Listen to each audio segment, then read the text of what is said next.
My Family Thinks I'm Crazy, a podcast where I, your host, try to give you some tips on how you can explain all this weird, wild, crazy conspiracy stuff to the people you love most. Because that's what I've been trying to do for the past 10 years with no success.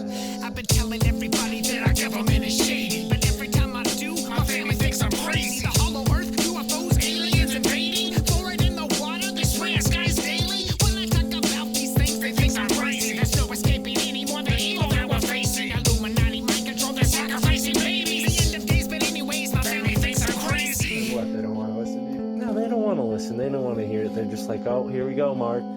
Off again with your... Mark being Mark again. Yeah. So, that's the thing about podcasts is when you're on the air, and it's like therapy, If I can't talk to my family about this stuff, I'll talk to you, Matt, and all our listeners. You'll just start your own podcast. Yeah. So who are we talking about today, Matt? They think that I'm crazy. They really think that I'm crazy. They really think that I'm crazy. My family thinks that I'm crazy.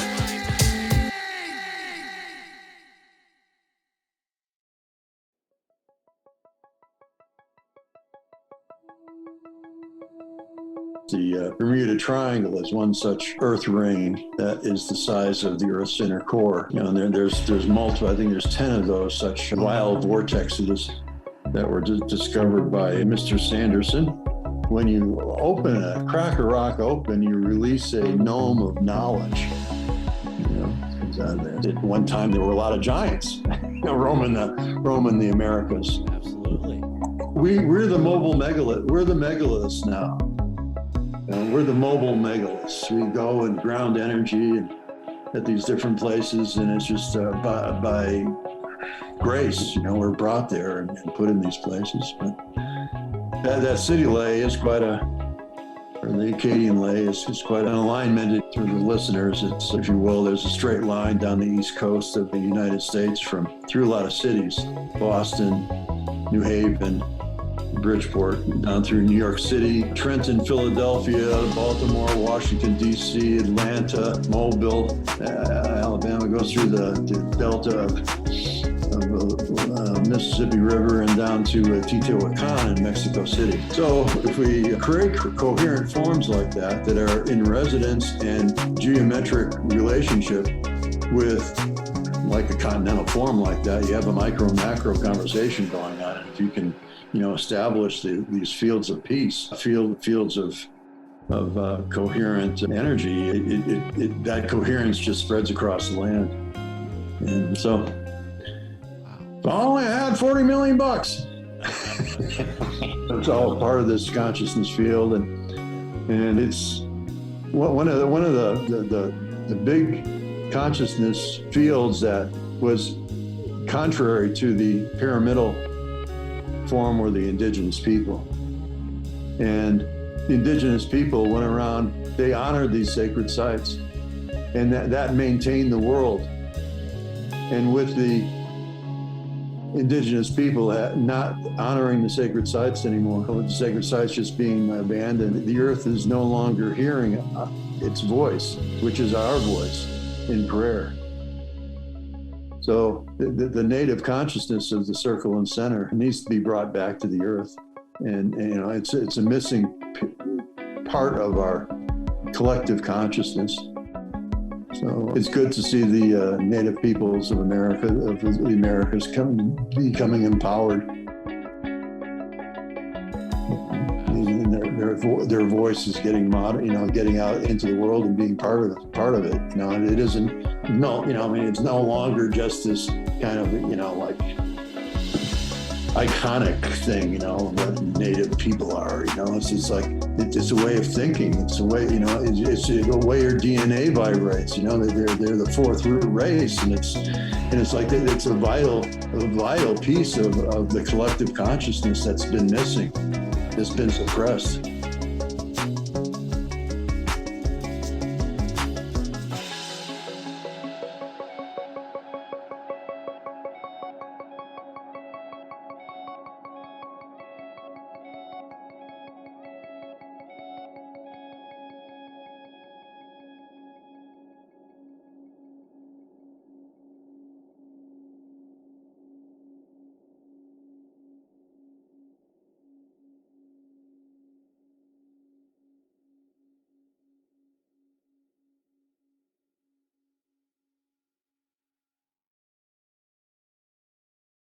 Ladies and gentlemen, welcome to the My Family Thinks I'm Crazy podcast. I'm your host, Mark Palmer, and on today's episode, we spoke with Peter Shampoo, a legendary author and researcher, on a topic that's become near and dear to my heart.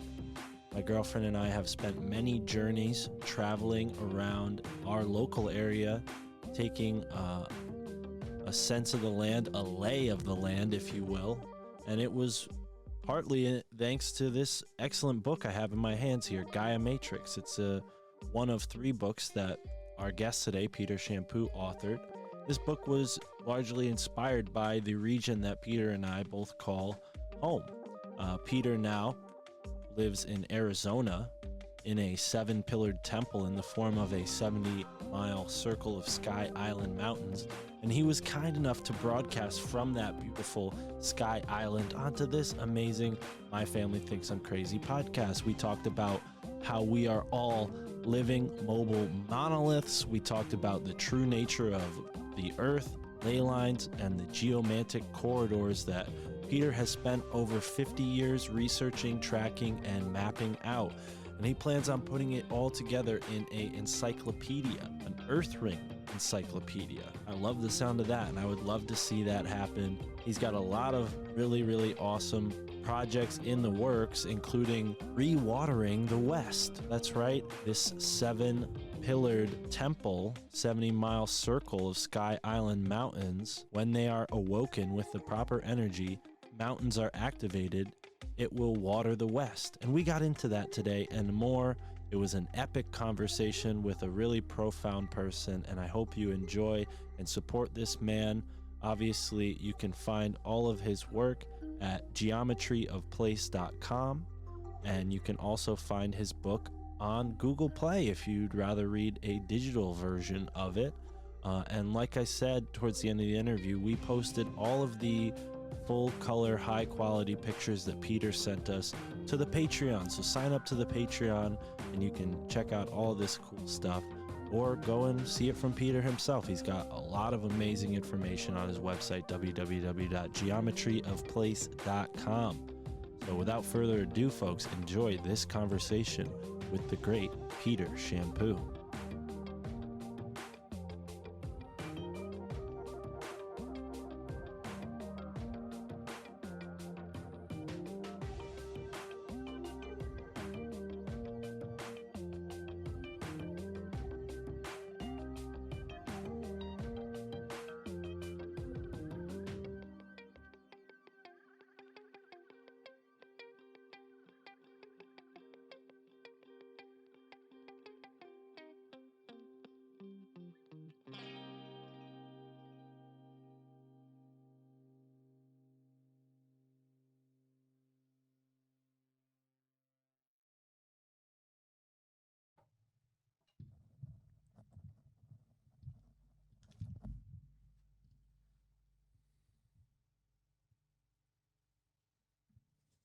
Yeah.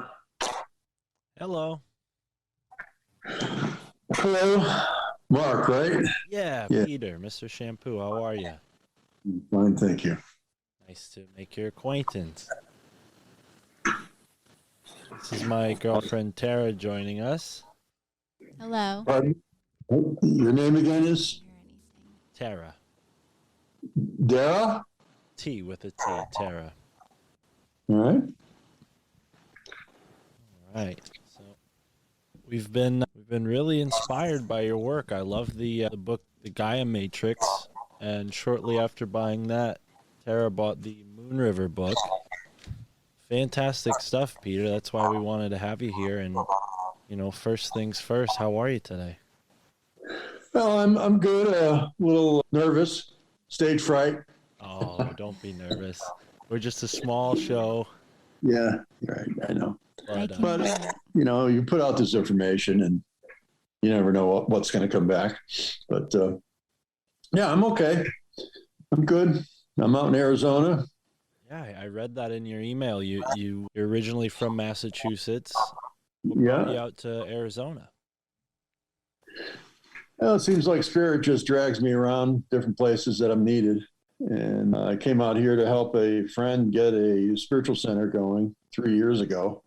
and I kind of got stuck. So didn't really understand why I was here until about 3 months ago. I really got tuned into the sacred landscape here. Finally, everything finally clicked in and everything got integrated. And I find myself in the middle of one of the EarthRings that is, you'd call it the Sonora Desert Earth Ring. And where I am is pretty close to the center point of it all. And it creates a 7-pointed temple space out of multiple geologies that cohered into a ring over millennia.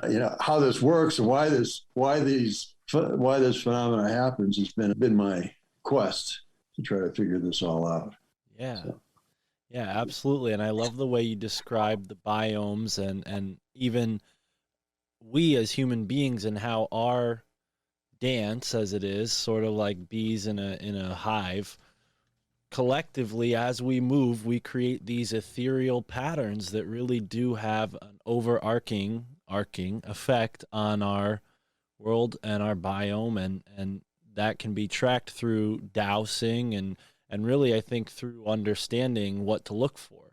So when did this all begin for you? I know you're a stonemason by trade, and that's where you started to work with stone and understand stone, but when you were a child, I mean, were you often exploring nature, going to places that maybe you realized later on were sacred? That's very true, yes. I guess it started when I was born, like born with a mission. But my parents had a GI Bill where they built their own house after the World War II. And they blasted for their foundation, and all the rock that came out of the foundation hole was full of dinosaur footprints. So they named me Peter after the dinosaur, after the rock that came out of this hole in the ground. But from day one, I had this messaging that the earth is alive. There are these dinosaur footprints embedded in stone.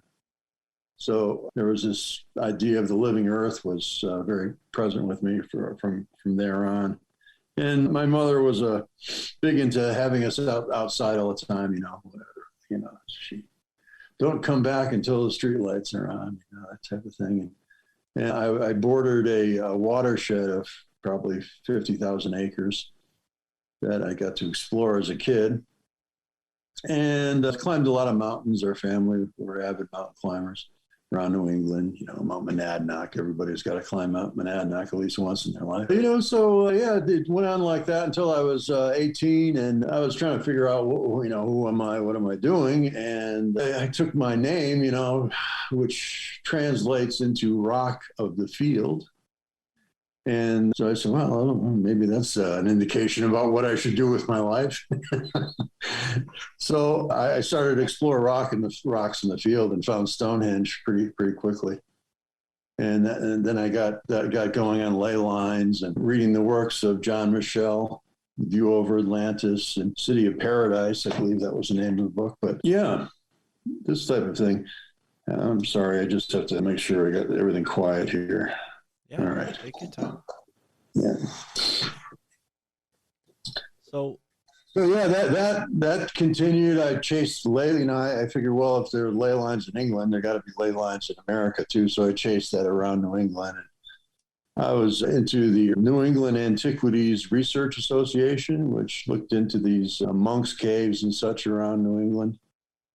And from there, it kept expanding. And in 1973, after working as a stonemason and doing a lot of sacred geometry for many years, I decided to, if there's geometry in flowers, if there's geometry within us, there must be geometry in the earth itself. So I searched that out and found indeed there was a triangulation of mountains. And Mount Mansfield, Mount Washington, and Mount Ascutney that created an equilateral triangle. And, as well, okay, that's sacred geometry. These simple polygons you find in nature are called sacred geometry because they come out of the creator matrix. So from there, I just kept evolving and growing. At every step of the way, I thought, I'm done now. And I still haven't gotten done. I've done the whole planet, kind of mapped the whole planet now with EarthRings. And Yeah, you even make connections to the planets themselves and how you can see the planet's circumference and diameter within these Earth rings. Do these correspond to each continent, or are they only particular to certain continents? How does that map out? well, the continental ring is the same size as the Earth's outer core. Okay. So the Earth ring that is North America, which you can see by the arc of California, Mexico, centered on New England, and that curves around and goes out into the mid-Atlantic rift and Iceland and all that, and down into Panama. So that ring is the size of the outer core of the planet. And that same ring fits over Africa, fits over South America. So, but not Eurasia. Eurasia has more of a polygonal type shape to it. Right. Yeah, a little bit bigger than that Earth ring. But yeah, there's many. Probably the most prominent Earth ring dimension is that of the inner core. So it appears as though that there's this visceral conversation taking place between the inner core and the lithosphere.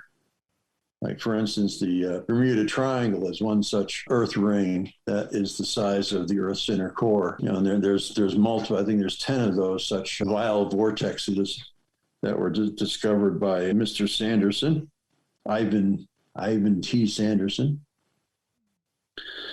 And there's another one that really got me going on this. When I was first introduced to this ring via Dorothy Leone, who traveled with her husband, who was a puddle jumping male pilot around the West.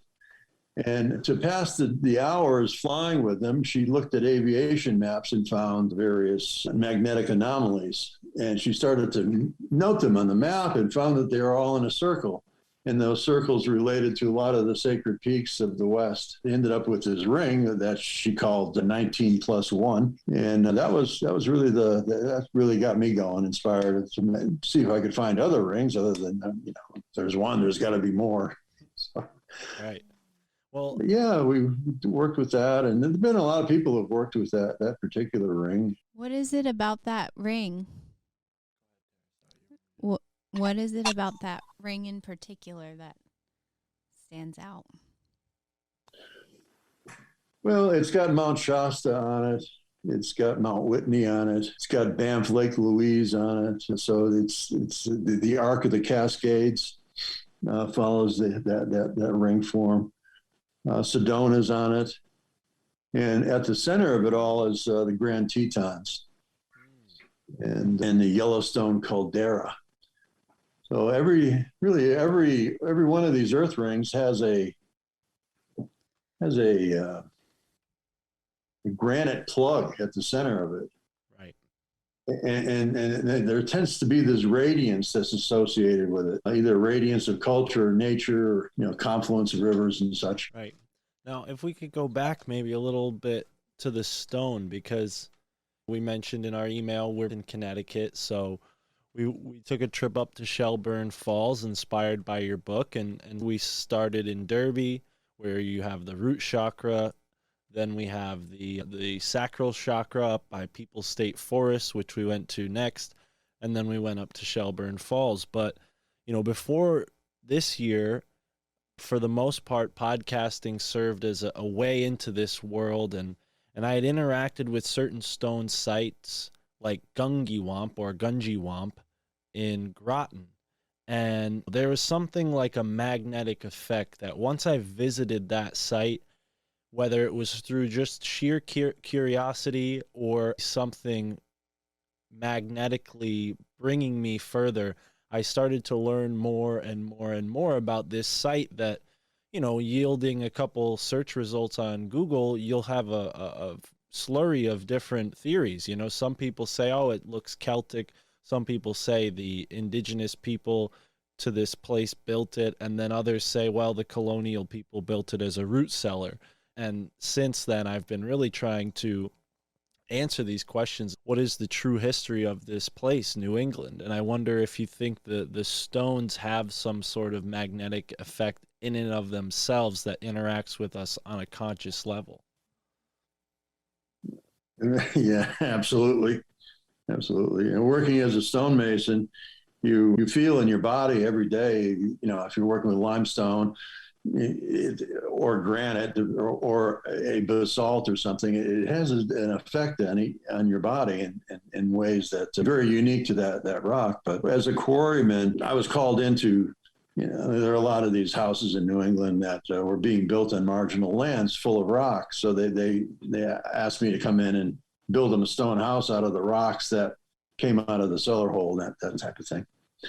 So splitting these rocks open, there's this charge that gets released whenever you crack a rock open.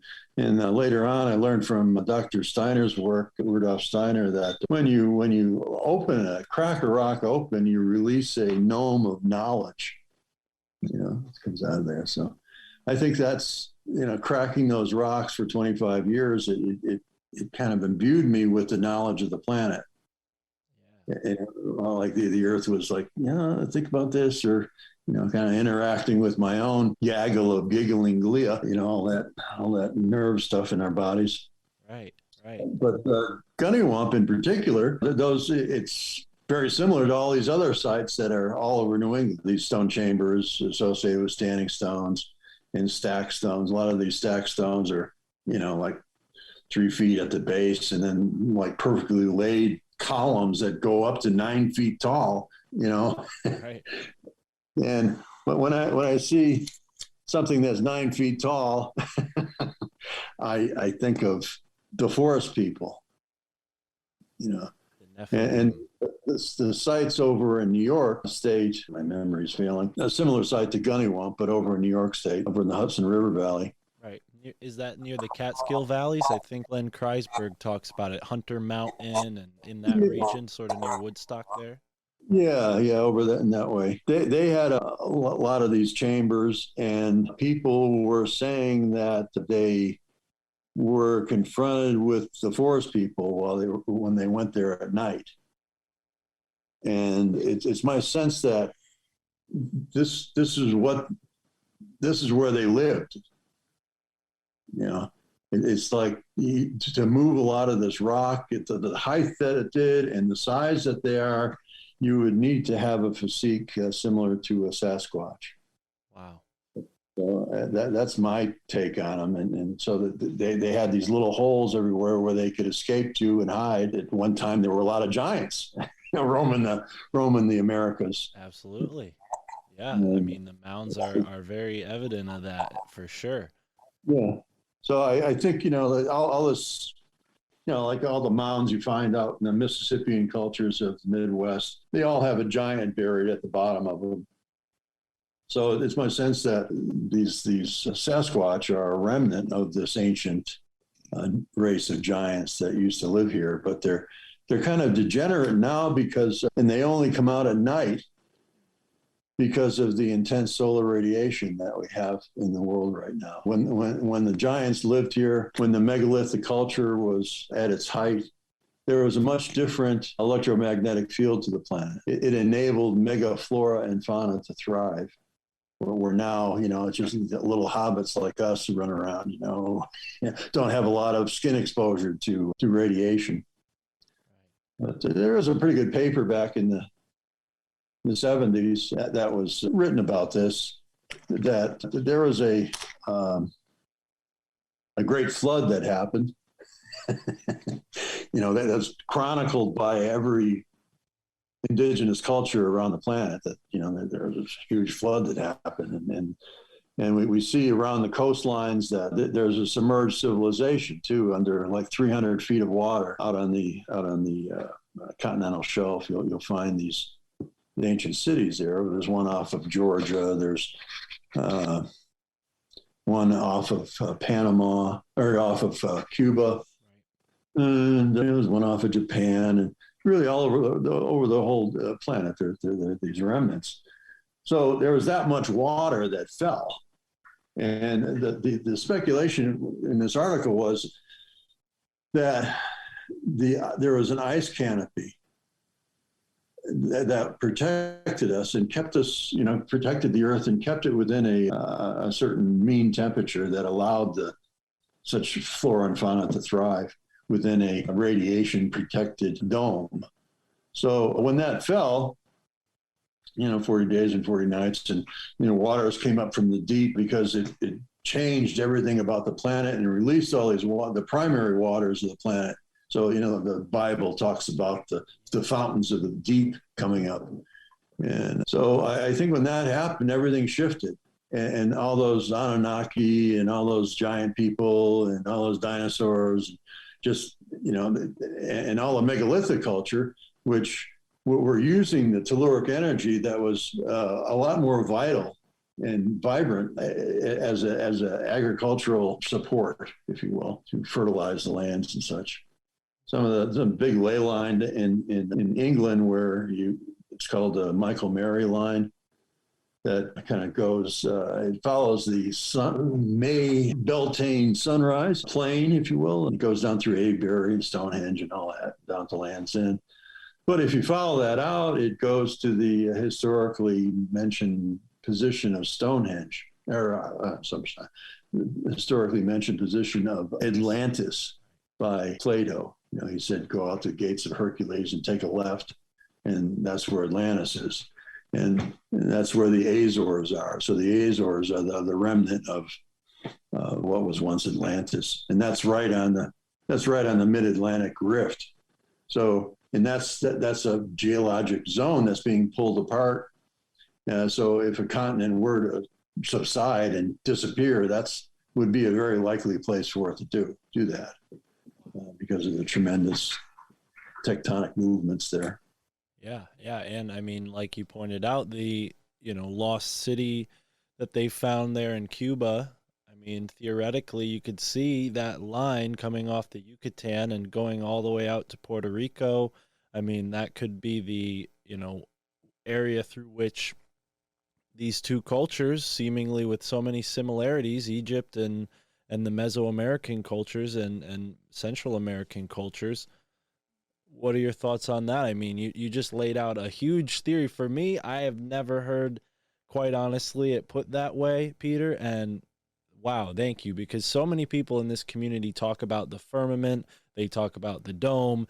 They talk about the earth being flat. And I really, based on all your work, I didn't even want to bring that question up, quite honestly, because I thought it was a little below all your work. I think you would have mentioned right off the top if you thought the earth was flat or not in your book. But it's so curious that this has been remembered from ancient times, this idea of an ice dome, and now it's sort of within this thought that the earth is flat. Any thoughts on that model of the globe or flat plane? Yeah, I mean, I think it's round. I don't know. I assumed as much. Yeah, I'll just leave it at that. It's round. Understood. It's it's like the rectilinear plane is a kind of a mental construct, a two-dimensional mental construct, and everything is a circle, and if it's a circle, it's a sphere.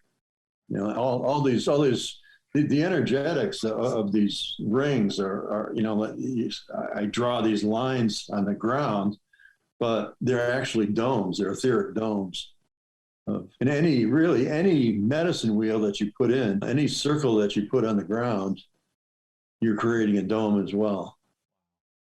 So like a sweat lodge, for instance, is a dome, and it's got rocks holding down the tent, and that's the medicine wheel. That's the model of the earth, and so that it's the model of the universe, really. So you have the celestial plane and the earth plane, and then the terrestrial energies from below, and you're working with all three there. And where we are, we get the sense of a flat plane, and it's almost like the plane of the mind or something.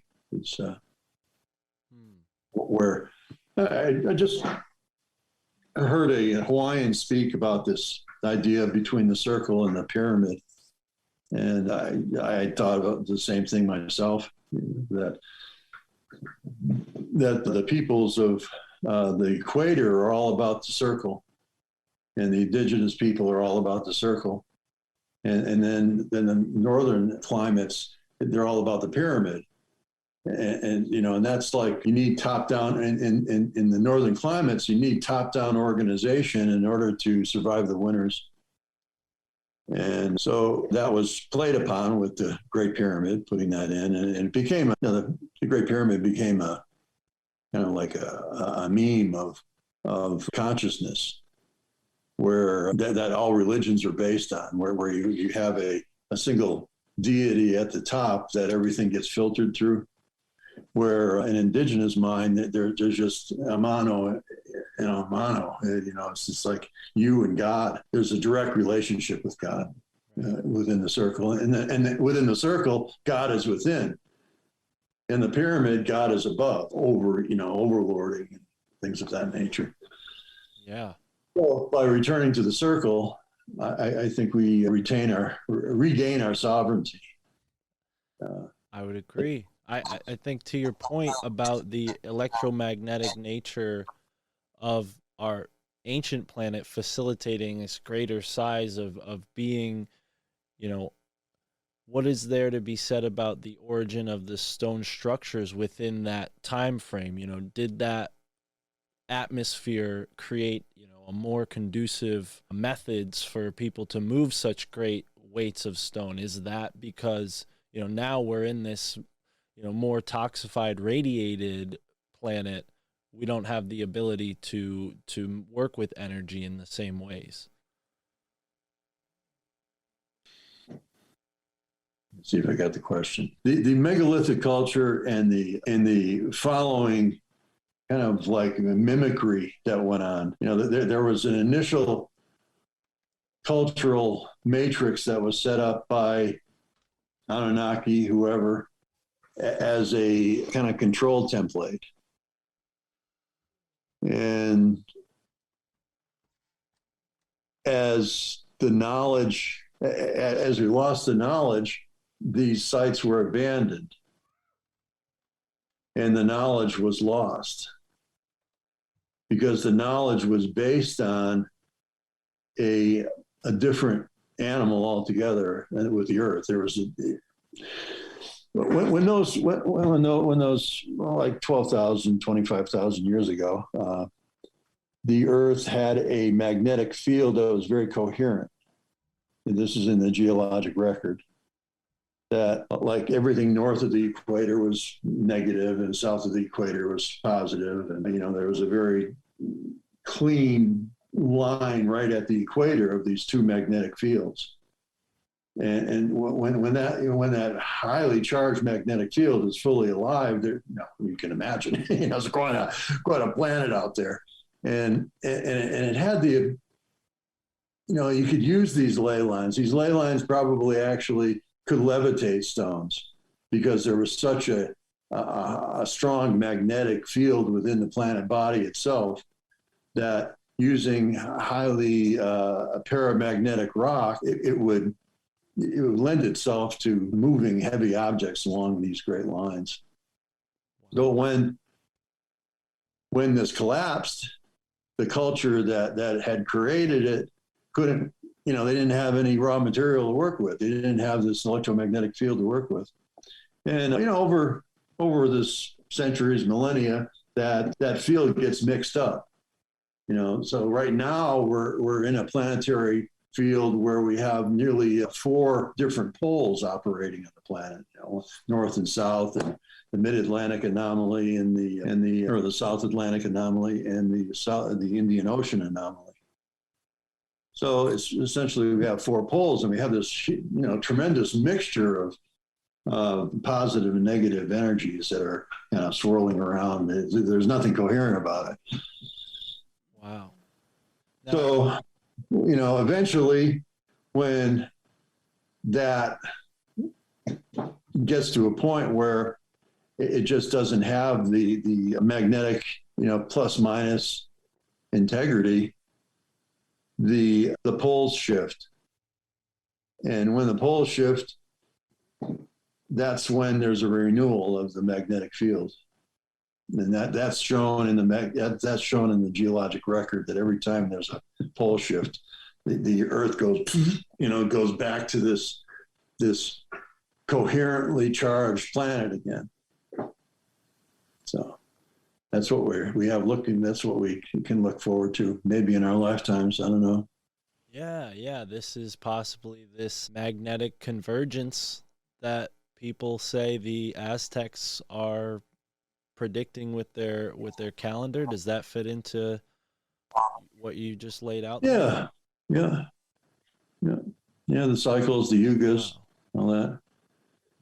Now, when you mention the ley lines being sort of like an ancient highway of energy through which they could literally move stones, it kind of brings to mind, again, in the same vein of maybe highly speculative, like the flat earth stuff, this whole new community of, I will call them Tartaria researchers. Maybe this is new to you, or maybe you're familiar with this, but there's a lot of theories that the railroads here in the United States were built on ley lines for that similar sort of purpose. Have you learned anything about that? Does that fit into anything you've researched? Yeah. It's you follow the lay of the land. That's when you put a railroad in, you follow the lay of the land to have the least amount of effort to get to a place. So that tends to be along the ley line. And so it's like Tartarians. I don't know if it's them doing it. It's just out of the course of nature. It happens. Well, many highways follow these ley lines. So we just had lunch actually today along the city ley line.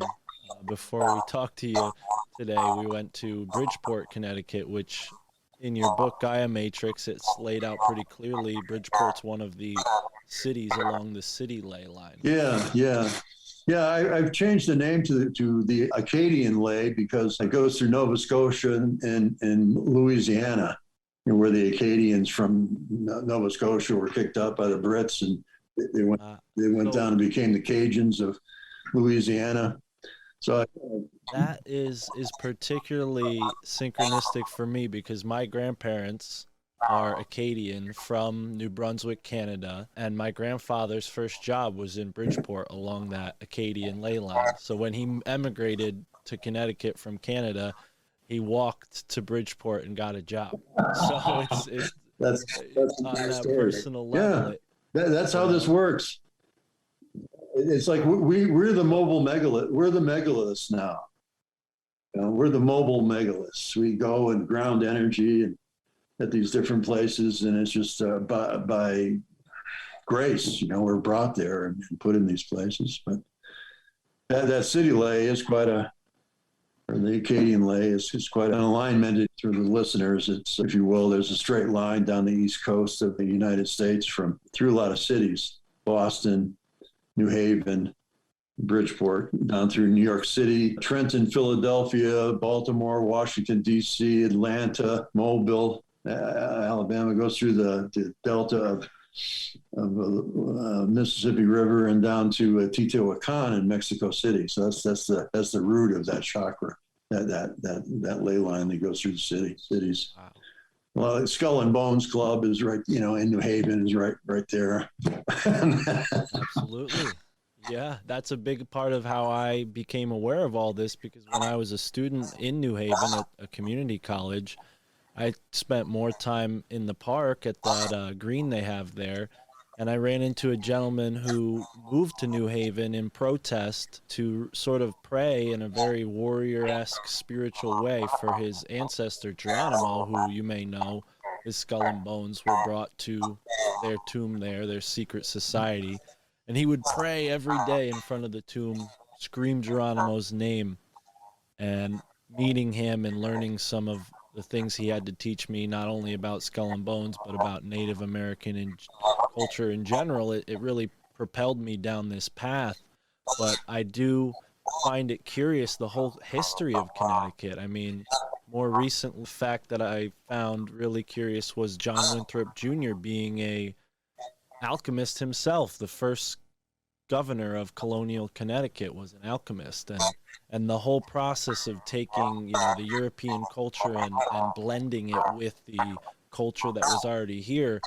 You know, somebody who actually brought your work to my attention, a friend of mine, Michael Wan, he's been studying how this process of inversion in alchemy, the Rosicrucians took part in, you know, inverting the really like the energy here, the telluric energy here, what you're studying, and inverting it with their architecture and all that.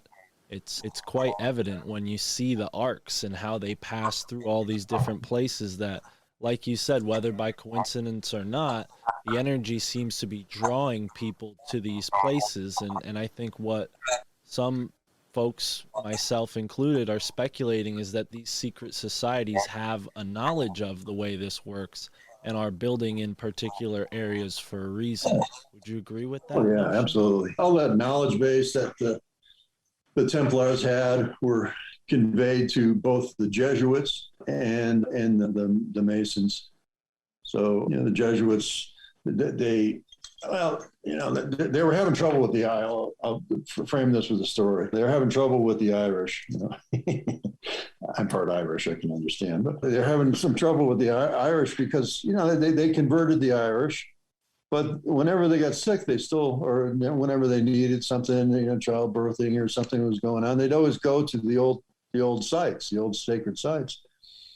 So, you know that they were, when the Catholic Church came to Ireland, they would put a church, you know, kind of at the corner of Main and High Street, whatever, and, you know, convenient to get to. But nobody would go to church. They would still go out to their sacred sites whenever they needed something. So the Pope made a decree that all churches were to be built upon sacred sites. So there was this idea of syncretism, one religious form over another. So, you know, so they would name churches after Mary if it was a site of Bridget, the goddess of fertility and stuff in Ireland. Right. That, I mean, hijacking, inverting, co-opting. There's a lot of all the ways tricks to and look at all the tools. George Washington had all the Yeah. tools. He was a surveyor. And same with Jefferson. Jefferson's right on that same Acadian ley. I mean, right through his living room, pretty much, there in Monticello. Right. And so Washington chose, you know, there was a debate of where to put the capital city. And so Washington chose this one spot in the middle of this malarial-infested swamp, you know, that they had to fill in order to build this thing. So, but that's where George wanted it, and it ended up being right on that particular ley line. So he, you know, they knew of that back then, and they called it Satan's axis, because everything west of there was howling wilderness, and east of there was like civilization. So it was like a line of civilization along the coast there. And he picked the 77th parallel as well, which is a master number, you know. So it's like that's a longitudinal, it's a meridian, not a parallel, longitudinal line of 77. And that goes right up through where the Iroquois Confederate had its central fire in Syracuse, New York, the Haudenosaunee. And the line continues on up to where the peacemaker was born, who united the Iroquois tribes. So, and that's the Iroquois tribe their confederacy was what America was modeled after. So by using that 77th parallel, they drew the telluric line, the north-south line that fed the Confederacy that now feeds the new American Confederacy at this plane, at this angle. So there's also an angle there involved. So you have, you know, the north-south line, and then you have the Acadian line coming in at an angle. I have to look at that. You know, so that angle would then have a geometry that would be implicit to it, and that's how this all works. You know.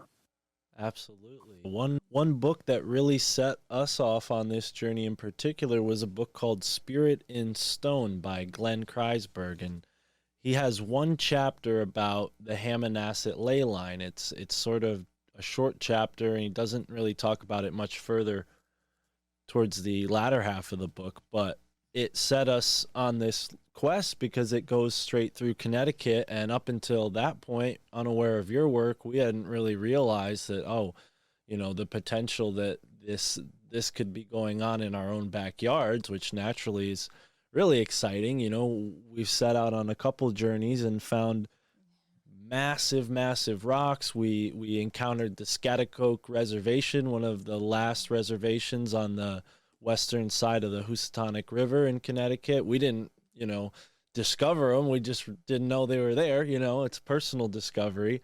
And then, you know, talking about this stuff so much, we were recommended your work. And when we went to Shelburne Falls, what was so interesting was the only other place we had seen glacial potholes like that was in the Susquehanna River Valley with the person who recommended our book to you.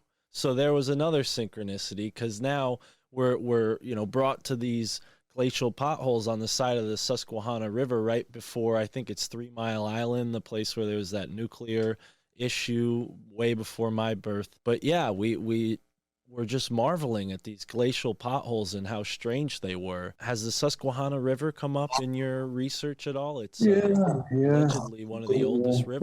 Well, that 77th parallel meridian is goes right through 3 Mile Island. Wow. It goes through a lot of other places too. You know, when you follow it, it seems to have a lot to do with drugs, like chocolate, rum, cocaine, tobacco are all products you find along the 77th parallel. Different sites. I was going to ask what 77 means, but I guess that sums it up. Well, on a geometric level, there's, you know, when we're talking about gematria, there's quantity, but then there's also the qualities of numbers. So is there anything more to elaborate on that master number 77? Oh, it's an angelic number. 7 is a number of, you know, divinity. And when you have 2 of them, it means divinity into infinity. So it's perpetuating. So it's, you know, there's kind of looking for the support of the creator energy and angelic energy to support the foundation of Western civilization. And that's really, you know, the Masons have gotten a bad name, but, you know, I'm sure they're power hungry people everywhere. Masons are not, but, you know, they're all businessmen and, you know, full of their greed and stuff, but their interest was to create a civilization out of something that wasn't.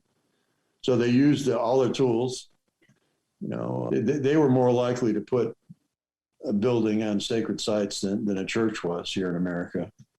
So a lot of the sacred sites that are in America are open still. You know, they're not syncretized with like a religious form, like over in Europe or in South America. The Protestants were definitely not into putting their churches on sacred sites. They named them around New England, everything that's associated with the devil, like down like Devil's Hop Yard, down by you guys, had them. You know, they always called it the devil. You know, if it was an Indian sacred site, they named it Devil's Hop Yard or Devil's Tower or Devil's something. I'm sure you're aware of the Makamudis noises, right? The devilish noises that happen from, you know, earthquakes deep. Have you looked into that any deeper than just the kind of stories you hear? Well, psycho-mythological ceremonial work with Hobomok, yes. You know, the sleeping giant that's in your backyard there. Yeah. Can you explain that a little further? Because we might have hiked there today, but weather had other plans for us, so we might go Friday. But please tell us more. Yeah, well, Hobomok was a creator destroyer being, you know, kind of like Kali or Shiva or something, you know. You know, there wasn't, in the native worldview, good and bad happened, and it all came from source. So he just took what came and, well, he worked with it. And they called him Hobomok. He was a great stone giant, and he was attributed with creating a lot of the forms around New England. And there's, you know, like there's a head out there's an island off of Burlington, Vermont, in Lake Champlain. That's the head of Hobomok. And the sleeping giant is the body of Hobomok. He was put to sleep by Khitan in that form. Khitan was a goddess of corn, and she came from the south, you know. So as the glaciers retreated, this deity came along with the corn that you were able to then grow in the northern climes. And Hobomok was put to sleep because he was causing too much trouble, you know? Going around, you know, like there up in the upper Connecticut River Valley, there's a place called Sugarloaf, and and Pecumtuck Mountain. And that's this body of a beaver with a broken neck and a head, and the broken neck is where Hobomok, you know, so clubbed the beaver, and the beaver was going around eating humans and creating all kinds of, you know, a huge beaver. So there's, you know, 100 stories, 1,000 stories of Hobomok all throughout the Algonquin tribes. And there are a number of sites for Hobomok, and they'd bring offerings there. So that's from where, you know, in a native's perspective, that mountain, Sleeping Giant Mountain, is, you know, like sacred space and a sacred site. Right. Now, I find it curious that on Sleeping Giant, there's just a sort of out-of-place castle. Have you looked into the castle that was built on? Yeah, I've climbed up to the top and had a look out the view. Yeah, that was a civilian conservation corps project. They putting the guys to work instead of having a communist revolution back in the 30s. You know, okay. And so they, you know, nothing like crushing a rebellion with hard work, but but they built those towers all throughout the Connecticut Valley just for, you know, to get up there and have a view and take in the airs, get out of the smog of the cities. Right.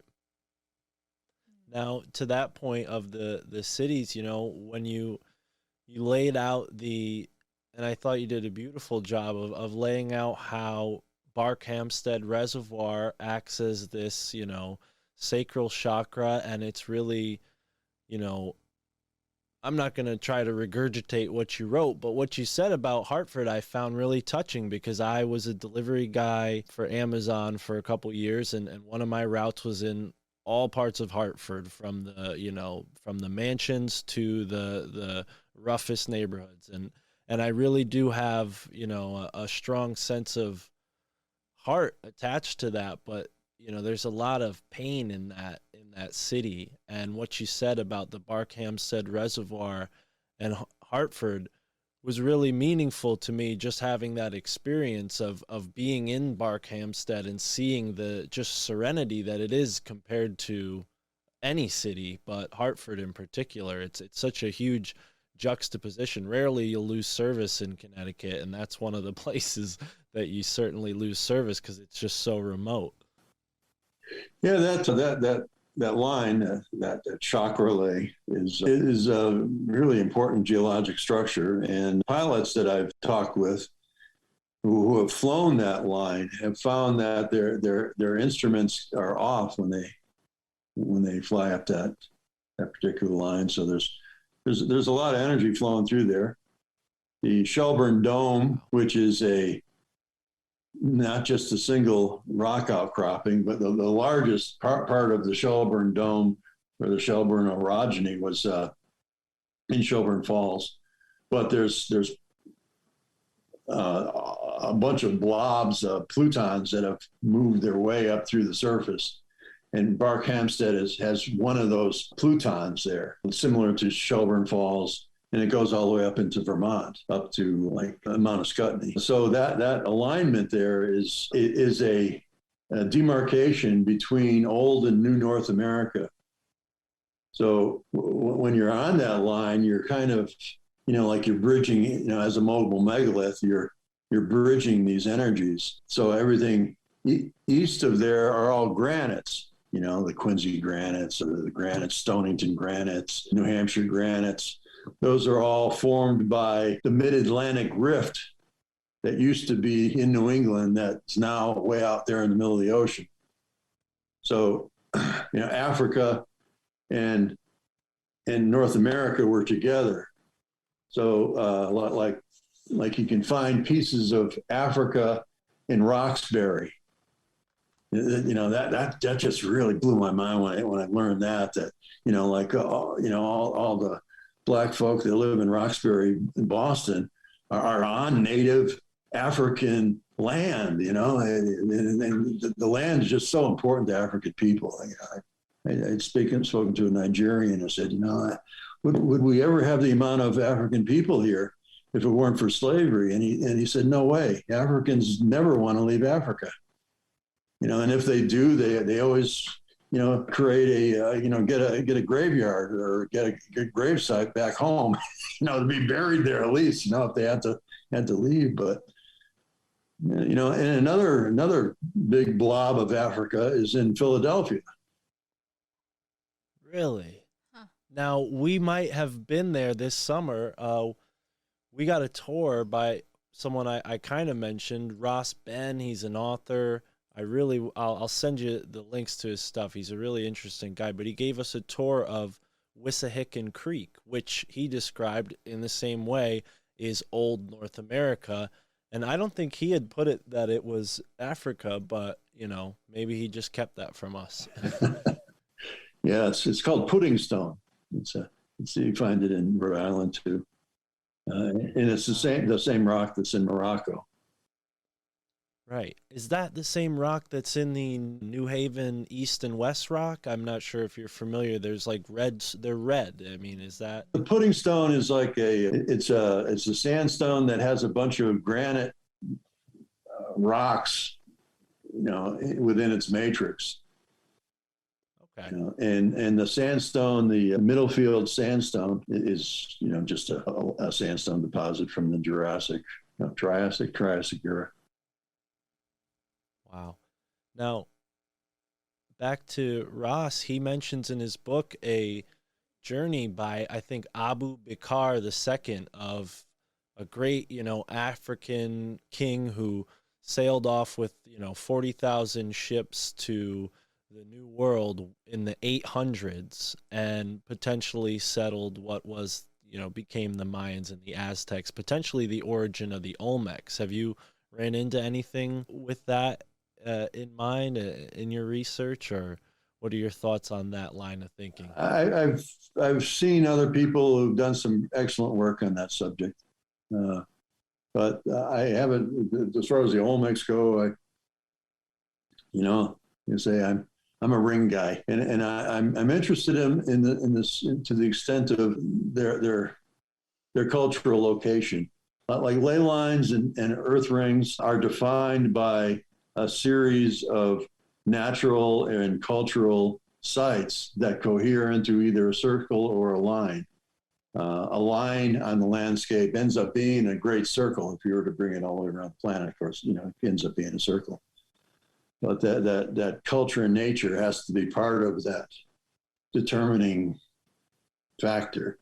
And the piece of that just popped into my head, I guess I should say, is that of limestone. You look around the planet where all the sacred sites are, Egypt, limestone, south of France, limestone, south of England, limestone, Yucatan Peninsula, limestone, Jerusalem, limestone. It's like we're all these cultural centers were built upon limestone. Now, is that because limestone's the easiest rock to work with and you can make lime mortar and find some Portland cement and you could create something, build something? Or is it the fact that limestone has a lot of water that's underneath the ground that adds to the telluric energy? And so that's the piece that really interests me is what is this limestone business? And as humans being in the image and likeness of the planet, we are made up of all this ganglia. Like our brain matter has ganglia, glial cells. So every neuron, every one neuron has 9 attendant glial cells along with it, and glia operates on calcium ions, and so it's a frequency attenuator rather than it moves at the speed of frequency rather than the speed of light, which our neurons do. They're electrical. So the glia pick up on the electrical charge throughout our whole body. Every single glial cell knows what every other glial cell knows. The instant it knows it, faster than the neurons know it. So if you translate that into the planet, then limestone is the ganglia of the planet. It's the most predominant, that would be the predominant rock, the most common rock on the planet is limestone.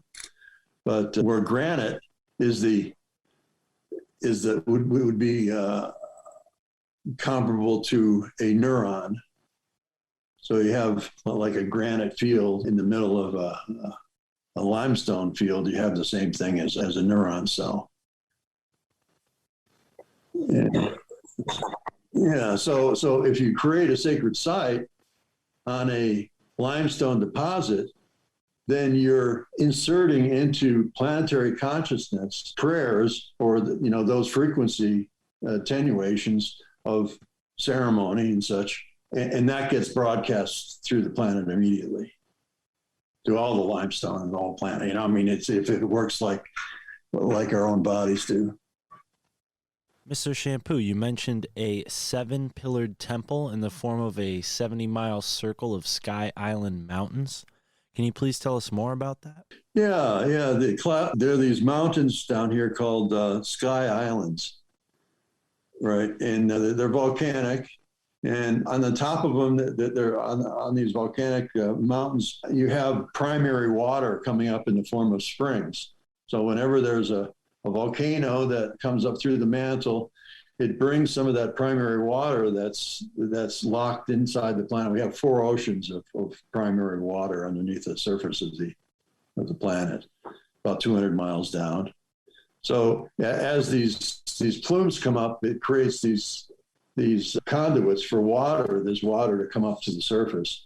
So you have all these mountains with all these springs that created an environment up there that's like alpine. So the desert floor is desert, and then you got these Sky Islands. So in Cochise County here in southeast Arizona, we have all these Sky Island mountains. And there's 5 of them that are arrayed coherently into a heptagon or a seven-pointed space. So it's like a fingerprint of the creator on the planet. Whenever you see 7, that's the angels, the choirs, the chakras. All the spirit stuff is associated with 7. So we have 5 of those mountains, and then so the other 2 sites are just thrown in as to complete the 7 pillars. And there's there's this mythological sacred space of 7 pillared temple. It's kind of in the etheric that the alchemists have spoken of, and and all the Rajacrucians and all those guys So we have that, and underneath it on the valley floor we have. Go ahead. Tara, you wanted to say something? I just wondered if that connected to the 7 sisters too, and the Pleiades. Which sisters? The 7 sisters. Ah, yeah. Oh, yeah. 7 sisters, right? Yeah. Yeah. Well, yeah. Anything to do with 7. Yeah. It has that resonance. Yeah. I listen to Palladian channelings often, and the most recent one, they mentioned how people such as yourself are doing this work to restore Earth's energy field. And did I get that right? Oh, no kidding. Yeah. Yeah. That's precisely what we're trying to do here. Yeah. Because every time there's a pole shift that occurs, it's a restart. You have to start from the beginning again. And if somehow we can, through our own spiritual power and magnetism, we can actually renew the field, is what my belief is. And we can renew the field by activating these EarthRings around the planet. So this one particular one here is, if you will, is down here. This, I don't know, but we have this array of sacred sites that are based on the arc of the Mississippi River, and you have the Great Lakes, which is circular. You have the Finger Lakes, which is circular. You got the Black Hills ring, and then you got the Four Corner ring that's circular, and then down here, and they have the Sonora ring that's circular. And the Mississippi ring, that's the same circumference as the moon? Yeah, you remember your book there. Yeah, the moon rivers, many of the rivers on the planet are the same dimension as the moon. Like the length of the Nile is the same as the diameter, from delta to source is the same diameter as the moon. And the Mississippi River is the radius of the moon. What's the significance there of the relationship between the moon and the rivers and the EarthRings? Well, that's a whole book. In a nutshell, the moon governs water on the planet. So having the rivers are reflective of the moon's dimension and act as a conduit for lunar energy to come in and be part of planet body.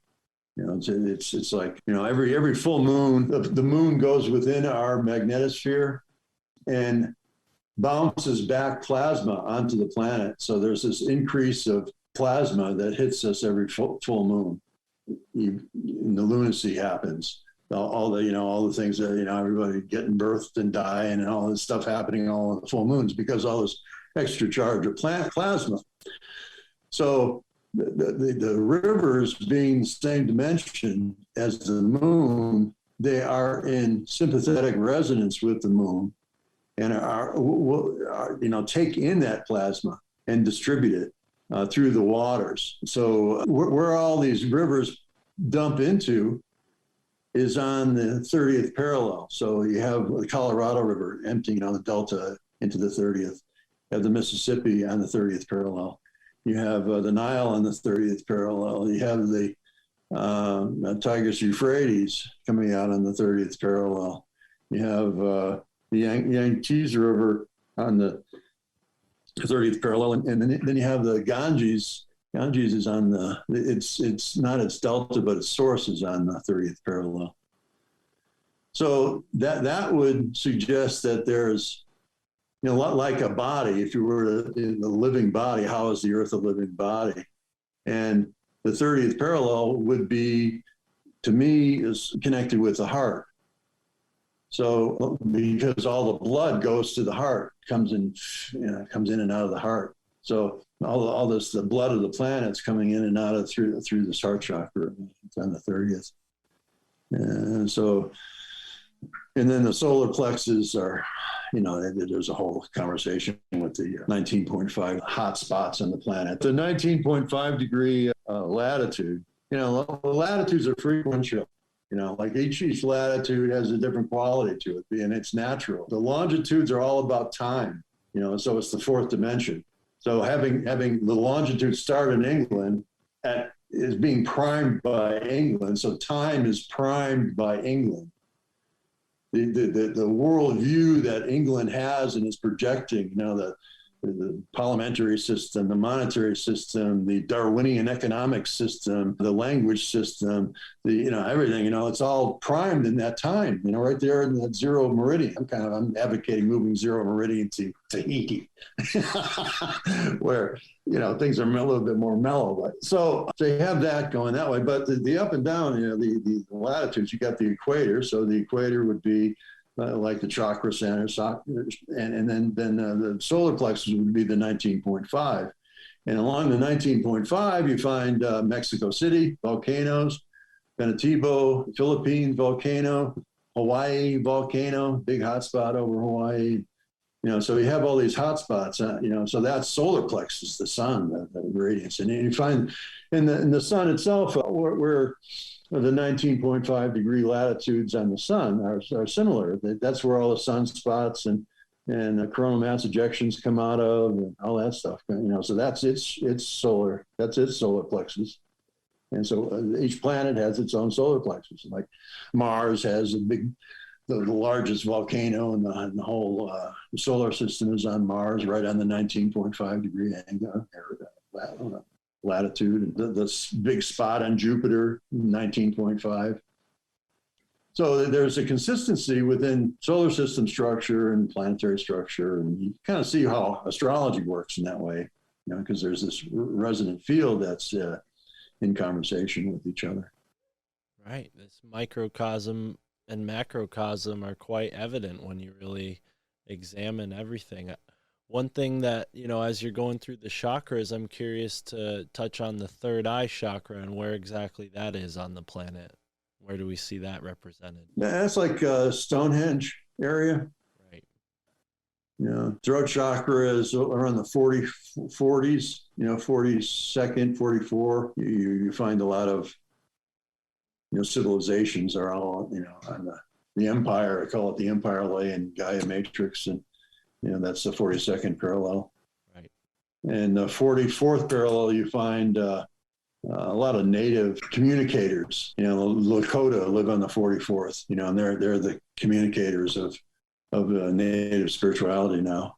And, and Diganawanahia, the peacemaker of the Iroquois, he was, I shouldn't have said his name, is on the 44th parallel as well. So that's kind of throat chakra. And so above that would be, so you're getting up into those magnetic fields like the 50th and 60th, then you have the kind of crown of the magnetic ring around the North Pole up there with the crown chakra, all that kind of, that crown energy that you feel when you tune into your crown chakra. It's not like a little spot up there. It's just, it's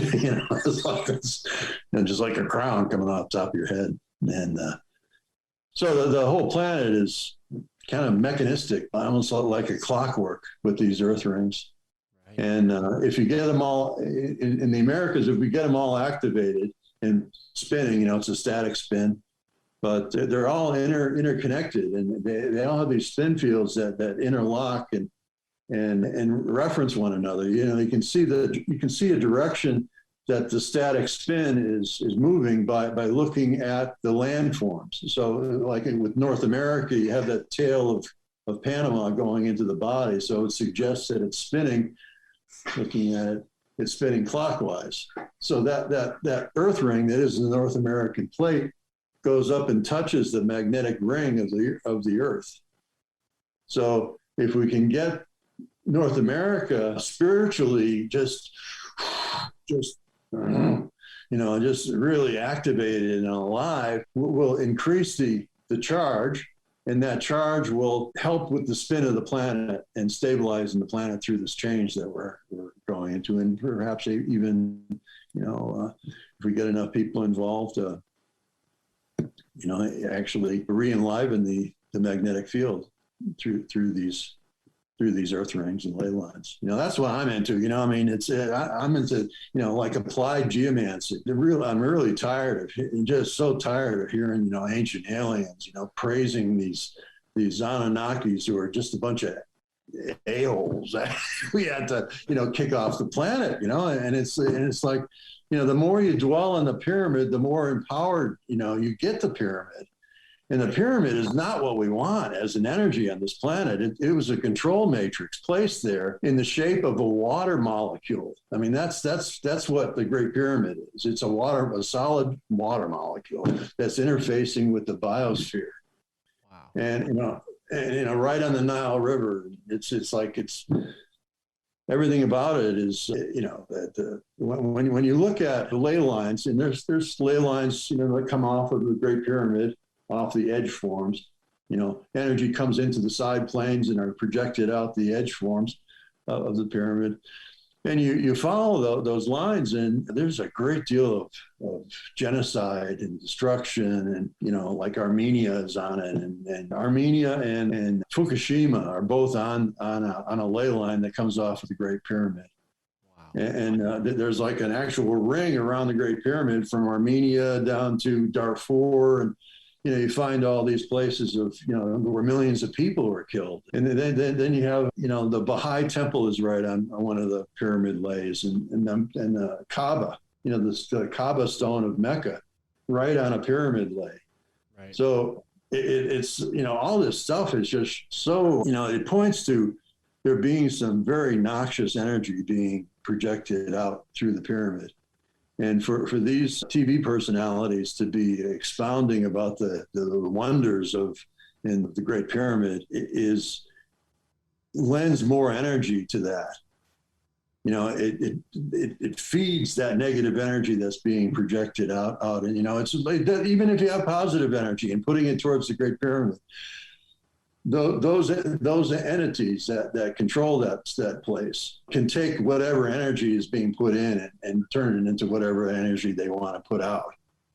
And it's what's being projected is just some pretty nasty stuff, So, I'm into just, like fixing all this stuff, like we have the knowledge base, we it's there, and okay, here, and everybody's like focused on the control grid, and I'm into the organic grid. What is the planet telling us, and every action that this pyramidal culture has taken has done it to suppress the great circle of life. Look at the United States. I mean, it's just all these blocks. Colorado and Wyoming, it's like blocks of stone, like a pyramid. Right. And so it's this pyramidal worldview that we need to overcome and get out of, and in order to, save this planet. Wow, I love it. And I had never heard that apt description of the pyramid, but it makes a lot of sense the way you lay it out. And I'm wondering, I can definitely edit that part out because I respect the peacemaker. I think names should be sacred. We might edit that name out that you dropped, but you're self-described as a neo-shaman, and you kind of just hinted at that. Could you fill us in on some of your daily practices or anything you can recommend people do? I know dowsing is a big tool to understand where the energy actually is in your environment, but what other practices can you suggest that we and the listeners do to help you bring this energy into the forefront, like you said, alive in this circle of life rather than the block pyramid?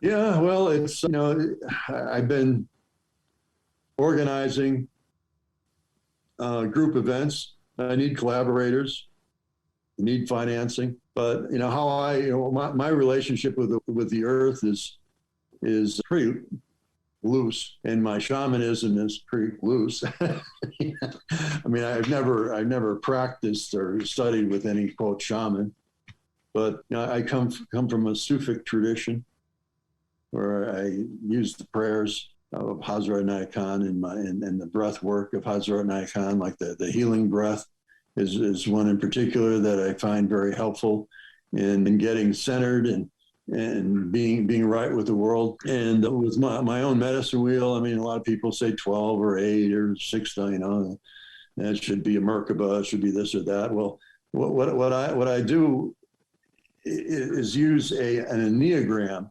a 9-pointed form which has a resonance with the Enneads of Egypt, if you will, or, like many cultures talk about these 9 overlords that maintain the world. But the Enneagram, if you take the geometry, there's 4 polygons that you can make out of a 9-pointed star. You connect, if you connect each one next to the other, you have the lithosphere.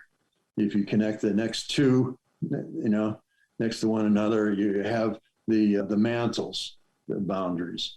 And if you connect the next 3, you end up with the outer core of the planet. And then if you connect every 4th one, you end up with this elongated star that frames the inner core of the planet. So what that resembles is a kind of a quantum gravity field.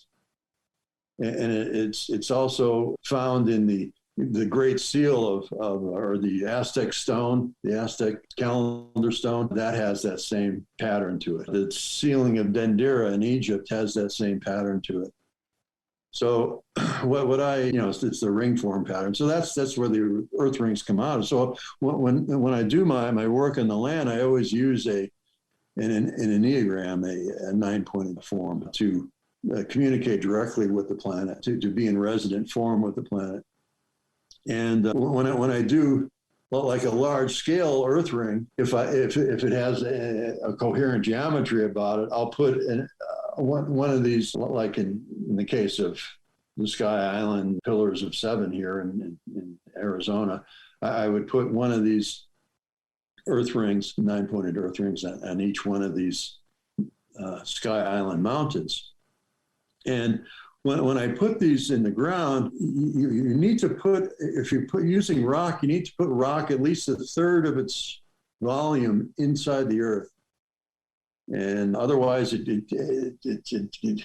just doesn't connect. So you need to bury these things a little bit. And the size of the stone's not important, a megalith or, something that's big.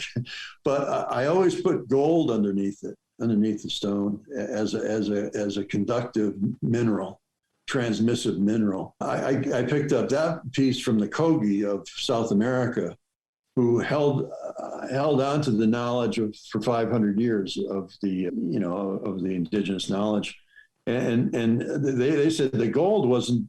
The Inca had all this gold not to signify value and worth, but it was a tool for spiritual connection. Like gold connects the worlds, connects the inside of the earth to the celestial spheres. So by putting this gold in there, this frequency of gold, you just connect the planes, and you put it within a nine stone form, and it's all in communication with all there is. The orbits are also in that same pattern. Like the size of the sun is the size of the inner core, if you will, and then it expands out to Mars, and then there's this big kind of like distance, and then Jupiter and the outer planets do the same thing in relationship to the inner planets. The inner planets become the inner core form, and the outer planets then become the outer rings of this Enneagram. So I use this in my work. I always bless the 7 sacred directions, because wherever we go, there we are, and we're in relationship to all there is. Like if I'm in the south of someone, someone, I'm providing the innocence, but they're providing the wisdom. So it's like wherever you are, you look at your relationship with the greater world through this perspective. And you just, like with Google Earth, it's quite easy to do this now. You can, well, there's my home. Let's look and see what's east-west of me. And everything that's out there, east-west of you, is impacting your life. Everything north and south of you is also impacting your life. And you're impacting it, because you're standing as the God within, and being of service to the planet in that relationship. So it's kind of fun to look at that. And each one of these ley lines, there's a quality of character that's displayed on what gets manifest on across the lake. So that, you got New York City, you got, very similar kind of, and they're all bays, and they're all like estuaries and things that this line is on. But there's also, at the base of it is this, Aztec pyramid, which, when Pizarro or whoever, Cortez, or, I can't remember which guy showed up there. At first, they were in the middle of a 30,000 human sacrifice ritual. And then the temple was just covered with blood, So there's this thing of human sacrifice and military industrial complex. And, and this line goes right over, goes between Dublin and London, it's like this line in the sand, goes through Kosovo, the killing fields of Kosovo, and down where Moloch was worshipped, sacrificing the firstborn and all that business. So that line, Battle of the Bulge, Waterloo, all this stuff is, all these wars, and it's just this entrainment of wars over and over and over again. The more you entrain something with war, the more it attracts that same frequency. So to shift those things around, we need to, do benevolent acts and acts of service and love along these lines in order to shift the frequency with a contrary form that entrains this ley line to be, outside that human sacrifice zone. Right.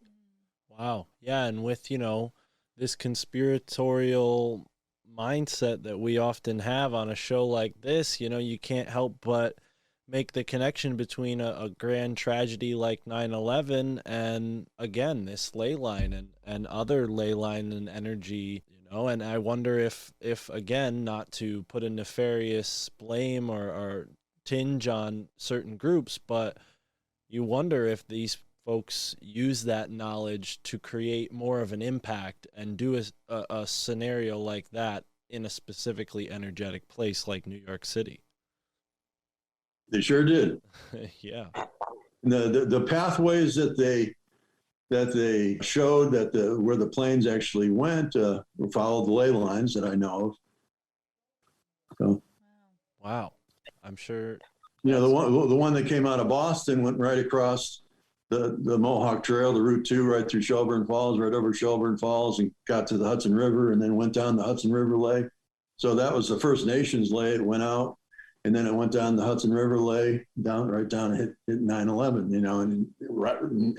and those towers are right there on that Acadian Ley. Yeah. It just like pounded it into the consciousness of that fear that,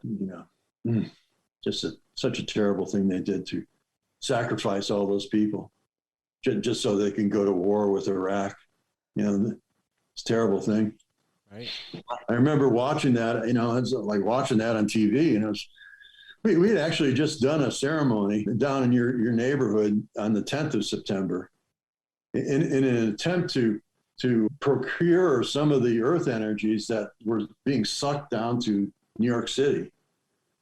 Because, there are 5 lines that come into New York City to fuel its creative potential. If it didn't have those lays, it wouldn't exist there. So, it's a sacred site, New York City. It's got Cleopatra's Needle and everything. Yeah. But it's a terrible thing. That human sacrifice, that was a sacrifice to Moloch. Absolutely. Yeah. We've heard similar things. Not quite like that, though, with these implications. And, to bring it back to where you're at right now, can you go a little further into what exactly might happen with the Sky Islands and what will, the water's going to come from theoretically underground, right? Yeah, we were in the middle of a 4-year drought here, and I did this. I decided to put this a nead into the ground here at this spiritual center. And in the effort to get it to rain, to bring the monsoons back, I was starting to do these water blessings out in this Aeneid. And I said, okay, I'm going to do it until it starts raining. So I did it for 2 days, and this wasn't even rainy season yet, and it rained. We got a good downpour, so that worked pretty good. So I started to throw more water, and draw out the geometries with water, and like throwing.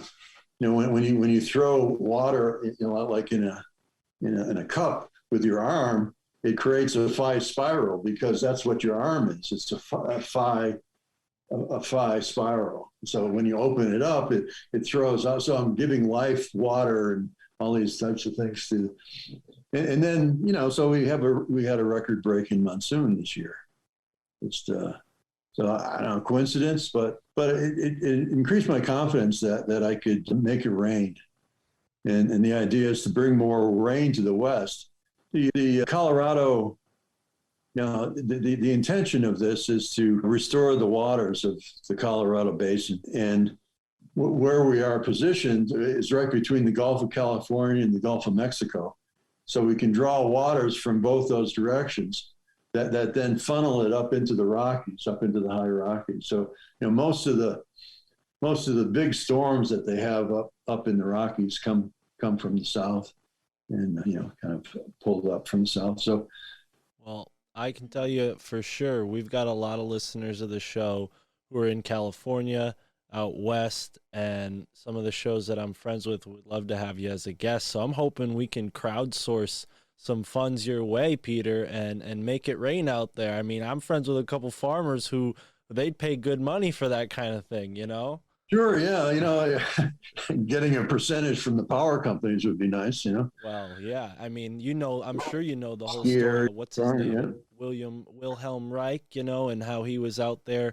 I think it was him. He was out in LA and he got paid to make it rain, or somebody did, and they ended up flooding Los Angeles. That was Benny LeBeau. Okay. Blue Thunder, Bravado. He didn't use any of the Reich orgone devices, but there are people that have done that and use that and get spot rains. But what I collaborated with Benny on this. Benny's gone now. He's on the other side. Jeez, I miss him. Because he was the only other person in the world doing the stuff like I do. But Benny, so he asked me, what about, they were trying to get it to rain in Big Bear Lake because the trees were dying, the wells were going dry, the lakes were emptying. So he asked me to, for an earth ring around that area, using that as a center. And so I came up with this eight form octagon, 250 miles wide. He could only get to, what Benny would do would go around and train people on the same ceremony. They'd all be on the same page doing the same ceremony and the same songs and the same, using the same crystals or something, just as a concordance of the group.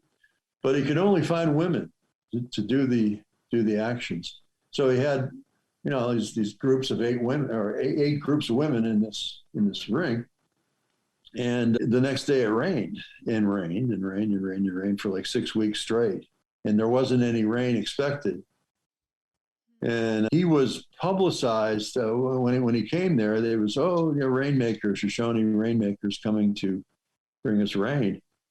And it rained the next day.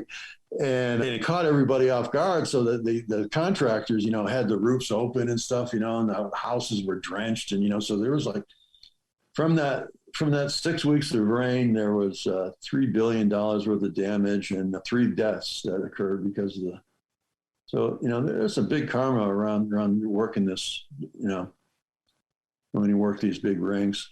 Yeah, it's that's sad. I mean, to see those deaths happen. And the problem was that we didn't qualify how much rain we wanted.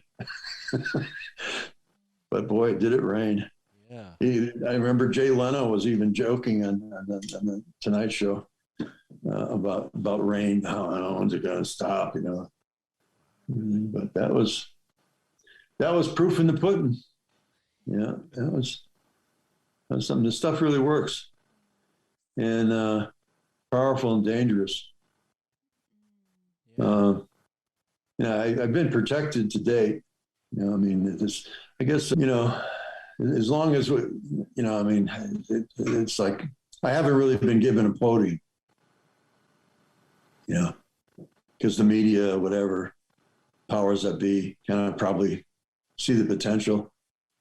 When I first got hit with, when I first discovered what I call the Arkhom geometry back in '93, that's all of New England. And I just kind of crawled up in the corner and was crying and laughing hysterically at the same time. Just with the responsibility of this knowledge and everything. What am I supposed to do with it, and what is it? And I just heard this voice in my head said Archons, and I said, what's it? And I didn't know what Archons were at the time. And so I thought, I must have misheard it. It's more Arkhom, like this kind of, arc, ARK, is the transmission of knowledge through light. And Om, is, Om. So that was the whole idea behind Arkhom, is what I, in my imaginarium. But I think that New England is where the Archons control the mental field of the planet from. I would agree with that. As someone who lives here, and I know you probably have. I mean, Massachusetts is a whole nother animal, but I mean, we're not too far from New Haven. I worked a lot within New Haven, and there's a certain intelligentsia that goes along with the Yale University and a certain status that people think they have or really do genuinely have. Yeah. And it's kind of obnoxious when you're just an average Joe, but when you start to really look into it, you realize that there is something more complex at work. And yeah, it is archonic in nature. I mean, to hear you put it that way, it means a lot. I mean, I'm sure you spent many years thinking about this, so it doesn't come lightly from you. And a bit of hope in all that is that the Buddhists are attracted to Shelburne Falls. There's all sects of the Buddhist religion or practice are represented there around Shelburne Falls, and then this is a beautiful array right clustered around the center of Shelburne Falls. So it's like this, that Buddha Dharma is seeding the North American continent with prayer and practice and centeredness and peace. So I think you'll appreciate this, and maybe you'll have something to expand. But when Tara and I went to Shelburne Falls, there was this overwhelming sense of consciousness there, like even to the point where, her and I, we try to be very present in the moment, especially in public. So we were walking down the street, and, with the masks and everything going on, it's been really depressing, and you're not used to people being friendly and warm. But there, not a lot of people wearing masks, but even the people that were wearing masks were very friendly and polite. And out of nowhere, twice we were struck up into a conversation with other couples who both times said we had to go to this bridge of flowers. And I'm sure you've been there. You cross over this bridge, this tiny little walking bridge, and it's beautifully ornamented with flowers. And even in the restaurant, normally I would feel like apprehensive, like someone's going to yell at me for not wearing a mask, but I just felt this overwhelming sense of like, no, this is a place where people come together in peace, and the peacemaker and all that was in my mind. Yes. But at the same time, I felt it. I really did. It was so tangible there. Yeah. It's a consciousness field that was set by the natives, and it was honored by the colonials in a treaty that a day's travel from Shelburne Falls is considered a place of peace. You can travel without being, attacked by anybody, and so if you translate that into today's vernacular, you can leave Shelburne Falls in the morning and be in Japan in the afternoon. So, a day's travel. So that was the whole idea around the Arkhom Millennium Project that I tried to get doing, and the change of the millennium, and it was going to place these monoliths around New England and create this matrix of peace that would then expand and vibrate across the world, and bring together people. And it was a pretty complete art form that I developed. Could still happen, but yeah, any of those types of things you can do would benefit things. And I firmly believe that installing this Arkhom Millennium monolith, which one of the stones would be put in Derby, Boston, New London, Derby, Poughkeepsie. It's just in this 120-mile ring. Right. Area out there in the Lei as the axis, right down the middle. Right.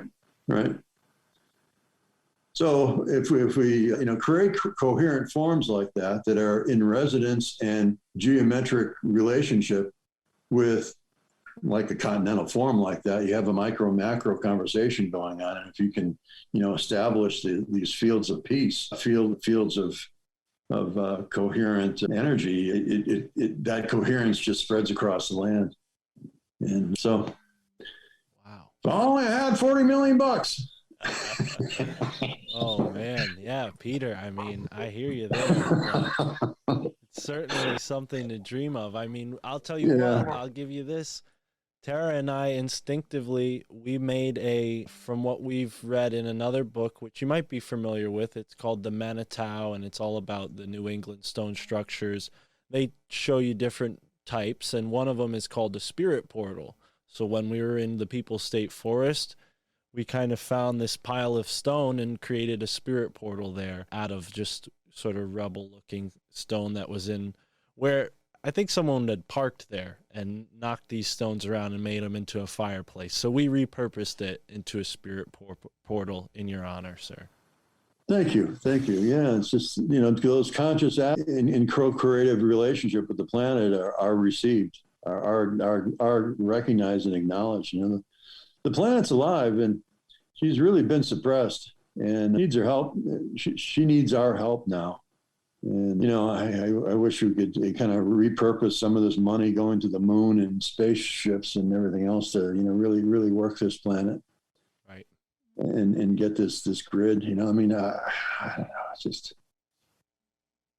It's a real uphill battle because, everybody I don't know. It's all ego based. We have such an epidemic of narcissism now in our culture that it's really impossible to do anything collectively. It's like, well, what's it do for me? And is there a ley line going through my house? And then people get excited when there's a ley line through their house, and it's like, man, you don't want a ley line through your house. It's like there's too much energy. It's like the Irish. If the Irish, when they built their houses, if they built it on a ferry path they would have a front door and a back door and leave them open all the time so the ferries could go through. Not a very convenient way to live your life with with no doors. Because if there's blocks, if you create an energetic block in a ley line, all those wars get backed up in your living room. Yeah. Yeah. It brings to mind a lot of the more, out there research, but I think really well thought out when you have this in mind of like how place factors into some of these strange deaths and weird occurrences with celebrities and whatnot. I mean, the whole Kobe Bryant helicopter crash, they said that it lined up with the 40th parallel, which you mentioned, and also, even down to the helicopter crashing in Calabasas, California, and, Kobe was in a high school called Calabasas, right? So there's these strange parallels, Every life is like that. Right. Everyone's life, when you stop and look at it and think about it, it's like, oh yeah, that's, it's this quantum soup that we're in. Yeah. Whatever that is. And, it's a field, that we're all in, and we're, we're a resonant form. We're a mobile megalith, and we attract, or we're connected with these similar energies, and and they keep popping up as memes, as these kind of like terms, words that show up constantly, or places that it was in an attempt to try to make some kind of money off this, because selling books doesn't really do any good. I offered doing personal studies, of people who are trying to relocate or something. So, you can't really get into their lives. Where did you live in your past? There's a saying that if you get a map and put a pin in every place that you've been, that there will be a portrait of you. And so you look at all these places, and sometimes it ends up being very coherent and specific geometry, and other times it's just like like a waveform or something. But it helps get a perspective on where you've been and where you're by doing that. So I know someone who may want to hire you for that service, because this one has it's I don't really do it. I've had a bunch of requests here in the past couple of months, and I just can't pull myself to do it because there's just so much emotional energy that goes, and you kind of get into their lives and into their field, and it's too distracting for me right now, because I'm trying to get this bigger work underway before, I'm pushing 70 now, and it's like 20 years. It's like, oh, okay, can I get it done in 10 maybe, Wow. A good friend of mine and psychic intuitive said that this is a gift for the future, because in the present time, and nobody really knows what it's all about, or because of the discoherence of the magnetic field, it's creating this brain anomaly, in us as well. So, this information might not be able to be processed and accepted by the modern mind, and it needs to be the future mind after the shift, after the great light comes. Right. Well, I'll say, I think from my perspective, as someone who just turned 27 years old, I think that, with the response of just this small show, I try to have these discussions and bring up the topic of synchronicity and all these different things that I think are a part of the homo luminescent evolution that we're going to, from homo sapien to homo luminescent is how I've heard it termed. And I think I've heard you describe it similarly, but, in that context, I think there's a lot of hope with my generation and younger. I think, save for maybe the folks, unfortunately, who are getting into the new metaverse, I think a lot of people, thanks to podcasting, are waking up to a more authentic reality. That might not bring them to all the right answers right away, but I think eventually they might figure it out. And ley lines is a big topic. I've had a lot of people reach out and say, I love that you talk about this. I've always been very curious, and everybody says the same things about it. And as I've learned more and gotten into more of the details of, I found a lot of resonance with the small crowd that listens to the show. So I don't think your message is falling on deaf ears here, Peter. Yeah, good. Yeah, I feel it's interesting. I just got a hail from a message, personal message from a librarian from Forbes Library in Northampton, which is this really old library, and it's where I did a lot of my early research that led to this whole body of work. So this your show, and I have 2 more shows lined up here in the next couple of weeks. It feels like things are finally getting traction. Hearing from the beginning just yesterday, and then being on with you guys, it's part of the progress. It was a sign that said, okay, this is good, put it out. Say what you need to say. Don't be afraid to say, stuff about the archons or whatever. It's time. Right. Time to get this out. I'm trying to get encyclopedia done. Right. You mentioned that in there. Encyclopedia of EarthRings, which is, I don't know, and analyze and describe each one of them, and get that prepared for the future. I do believe that the Earth is a cell, a living cell, and like a living cell, the consciousness of the cell, how it operates, is all within the capacity of the membrane of the cell. So our consciousness field affects the planet. The way we think affects the planet. So, the cell has these things called integral membrane proteins, and they convey the information through the cell membrane into the nucleus, and then and then from the nucleus out into the greater. So there's this visceral communication between all the different cells through the membrane.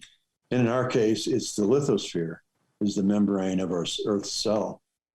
And if we get these messaging going on, like Shelburne Falls is a point of entry into Earth's consciousness. So by doing ceremony there, by doing work, by having a lot of Buddhists around that center is messaging the planet. So if we use these EarthRings as the way a cell uses integral membrane proteins, or in the case of the Earth, it's integral membrane plutons. That's this visceral conversation is happening between the inner core and the outer limits. So yeah, I love it. So that's how it works. It's all part of this consciousness field, and it's one of the big consciousness fields that was contrary to the pyramidal form were the indigenous people. And the indigenous people went around, they honored these sacred sites, and that maintained the world. And with the indigenous people not honoring the sacred sites anymore, with the sacred sites just being abandoned, the Earth is no longer hearing its voice, which is our voice in prayer. So the native consciousness of the circle and center needs to be brought back to the Earth. And it's a missing part of our collective consciousness. So it's good to see the native peoples of America, of the Americas, becoming empowered. Yeah. And their voice is getting getting out into the world and being part of it. And it isn't it's no longer just this kind of like iconic thing, of what native people are. It's like it's a way of thinking. It's a way, it's a way your DNA vibrates. They're the fourth root race, and it's like it's a vital piece of the collective consciousness that's been missing. Absolutely. That's been suppressed. So yeah, and this is goes into something I've been saying a lot lately. It's we are connected to the ancestors of the land in which we're born. You know that all too well as someone who's studied the land so deeply. I mean, I think why the indigenous culture's knowledge resonates so much with me, not only because I had a godfather who was Native American, not only because I've met a bunch of great people who happen to be Native Americans, but also because I think on an intrinsic level of just being born here, there is something connecting me to that body of people and language and understanding, and race doesn't separate you from that. And I think, everything you said today has been so in concert with that. And I really hope that this reaches as many people as possible for that reason, so that we can spread this message now when the Earth quite literally needs it the most. I love it. It's reminding me, though, the talk of the lithosphere, of one last question I want to ask you before we let you go. Crystals, okay? I've been fascinated by crystals since a very young age, and I started to realize when I was a teenager that they were gravitating me towards more intuitively or whatever it is, but I would just buy more and more crystals and and started looking for them in natural places. And what is there to say about crystals as opposed to regular stone? Is there something inherently more special using crystals? Would you recommend using just any stone when you make a stone wheel, or would making it out of quartz be better? It's good to make a stone circle out of rock that isn't present where you are.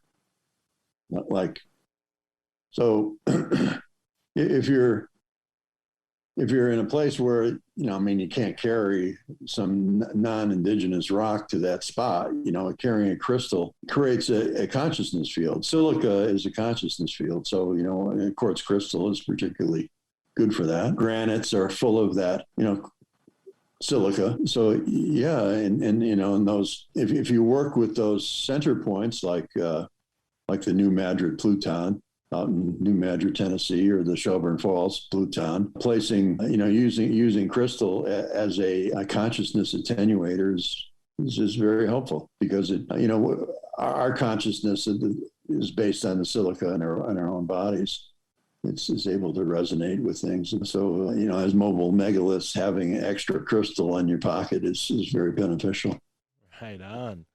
I have been one to do that for many years now, and I feel like we're very similar in many ways. Peter, this has been a pleasure speaking with you and learning so much. And I think hearing someone's voice really adds another component to reading their work. So I'm excited to dive back into the Gaia Matrix with you narrating it, and let our listeners know where they can find you in your work. Obviously, you might not want them to buy the book through Amazon unless you care, you don't mind. I mean, what's the best place for them to support you and follow up with the work you're going to be doing in the next few years and beyond? I sell Gaia Matrix. I sell it myself. There's Peter Shampoo at Gmail. You can shoot me a line and send you off some books. There's also American Society of Dowsers, Danville, Vermont. They also carry my book, Gaia Matrix. The other two books are from Ingram Press, and I'm having a little trouble with them right now. They stopped publishing my book because they didn't sign some kind of global agreement that I missed. So I've got to republish those books before they're available again. I have a limited amount of copies left in my possession that I could sell. But until that's the only source right now. There are used ones available on Amazon. I saw one going for $10. This is Arkhom, Antero, and Moon Rivers, and they go from anywhere from $10 to $900 and I think $25 or something like that. What'd you get it for? $10? Yeah. She got a used copy of Moon Rivers for $10, so we appreciate that's that, cool. sir. Yeah, that's right on. Yeah, so and my website is geometryofplace.com. So you can just Google my name. There's just me and some of my cousins from Canada who are hockey players on there. So Well, pretty easy to find on the web. Peter, again. And for those who don't want a paper copy and want to get it now, you can go to Google Play. It's on that. Just search Google Play for Gaia Matrix. Oh, and okay. you'll come up with Get a digital copy. Get a digital copy. Very cool. Yeah, and we do plan on putting the really nice high-colored pictures that you sent us on our site, so people who listen to the show, they can see some of the visuals you described here. And yeah, Peter, this has been such a pleasure speaking with you. Like I said, we've been really inspired by your book over the past few months, and I'd love to have you on again soon sometime. Thank you. It makes it all worthwhile. Right. The next generation is going to be picking up the stone and building a new world. We can do it. We can do it. Yes. Right on to that. Well, folks, thank you for tuning in to another episode of the My Family Thinks I'm Crazy podcast. Enjoy the moment wherever you are in the now. Wow, what an excellent episode with Peter Shampoo. What a pleasure to speak with someone who's put so much valuable information in a book like the Gaia Matrix and the Moon River book. both of which I own, and I hope you support Peter too. Please go to www.geometryofplace.com to follow up with everything Peter Shampoo. And like he said, help him out, folks. He's trying to water the West, and I'm sure he can use our help doing that. And while you're at it, show us some love. Patreon.com/MFTIC. There's a bunch of really awesome, high quality, full color photos that Peter sent us there that we uploaded. I hope you have a happy Thanksgiving. I think this episode's coming out either the day of Thanksgiving or the day after Thanksgiving. So enjoy your holiday weekend with your family if you're in the States. And if you're listening in another country, we love you. We appreciate you. Thank you for listening to the show. If you're an expat and you're away from your family for Thanksgiving, we hope you have a good Thanksgiving wherever you are in the world. And if you just, are just from whichever country you're from and you don't celebrate Thanksgiving, I hope you enjoy whatever holiday comes up next for you. And for us, we will be bothering our family with conspiracy factoids and metaphysical soapbox rants. So I'm looking forward to posting some content on the Patreon that week when we are at our relative's place for Thanksgiving. It's going to be a fun time. So this, obviously, you might be able to tell by the way I'm talking about it, was recorded a week in advance. But either way, we appreciate you listening to the My Family Thinks I'm Crazy podcast wherever you are in the now. Thank you so much. Peace.